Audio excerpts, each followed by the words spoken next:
Leadership. All of us have the ability to be leaders. Everyone has the potential to become a leader. What makes a leader? The first and foremost is the vision. Leaders have dreams. And those dreams are beyond the self. There has never been a leader whose dream is concentrated on the self.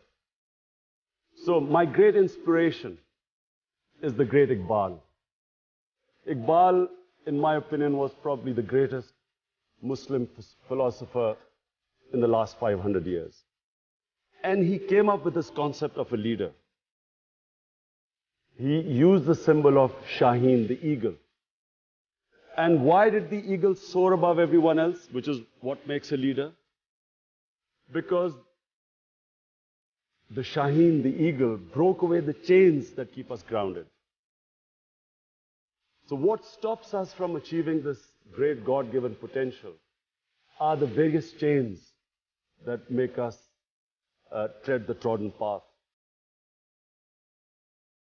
So the Shaheen, the eagle, has great dreams. The difference is not talent.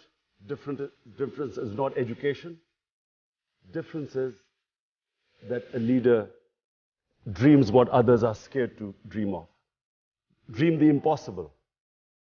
And then that dream is, as I repeat, is not based on the self. They always think bigger than themselves. It's either their nation, their society. And then they struggle to achieve that dream. Now, the quality that distinguishes leaders is their ability to take pressure. Winston Churchill became a leader in Britain. When the biggest crisis was faced by the country, they looked upon someone who could take the pressure.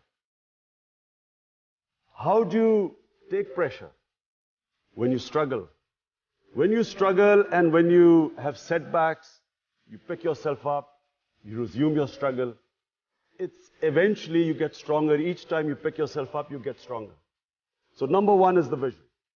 Number two, a leader can only achieve his mission if he conquers his fears.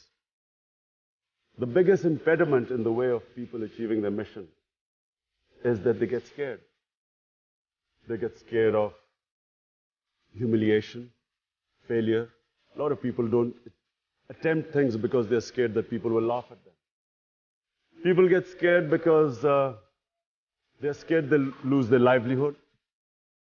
I'll lose my job, I might not get a better job, and so they don't take a risk. And then, of course, above all, the greatest fear of death. That stops people from chasing their dreams. So fear is the biggest impediment in the way, not just of someone becoming a leader, but from anyone achieving their potential in life. It's fear that stops us along the way, makes us compromise. In my 13 years in politics, so many times, in 16 years in politics, so many times, I was offered compromises to become part of a government, accept something less. There's always a temptation during bad times to accept something lesser than your dream. And that's where the downward slide, as I said, starts. So, fear is, you get scared along the way, people will say you can't do it. The moment you accept in your mind that you can't do it, you won't do it. As long as you think, as long as you do not accept defeat, failure cannot defeat you. You only lose when you give up. As long as you keep pursuing your dream, every setback is a time to analyze where you went wrong. Analyze your mistakes, correct them, pick yourself up, start your struggle again. One of the great attributes of a good leader is his ability to analyze where he went wrong. The ability to be their own best critic. And finally, a leader must have integrity. You cannot have a leader who does not have credibility. People only follow someone who they trust. So all the great leaders, if you and our great leader, Jinnah, or even his opponents always knew him to be an honest man. He spoke straight, people trusted him, they knew where they stood with him.